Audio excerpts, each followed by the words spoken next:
తెలంగాణ రాష్ట్రంలో రానున్న ఎన్నికల్లో బీజేపీ, టీడీపీ కలిసి పోటీ చేస్తాయని జరుగుతున్న ప్రచారంపై కేంద్ర మంత్రి బండి సంజయ్ గారు స్పందించడం జరిగింది.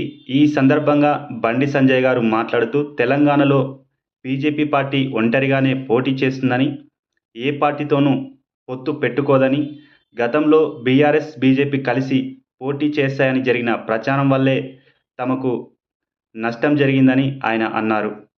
ఇప్పటికే 2 పర్యాయాలు బీఆర్ఎస్ పార్టీకి ప్రజలు అవకాశం ఇచ్చారని, ప్రస్తుతం అధికారంలో ఉన్న కాంగ్రెస్ పార్టీకి అధికారం ఇచ్చినా తెలంగాణ ప్రజలు పార్టీపై, ప్రభుత్వంపై తీవ్ర వ్యతిరేకతతో ఉన్నారని, ఈసారి బీజేపీ పార్టీకి తెలంగాణ ప్రజలు అవకాశం ఇవ్వాలని చూస్తున్నారని, ఏది ఏమైనప్పటికీ తెలంగాణ రాష్ట్రంలో బీజేపీ పార్టీ జెండా ఎగరవేస్తామని ఆయన అన్నారు.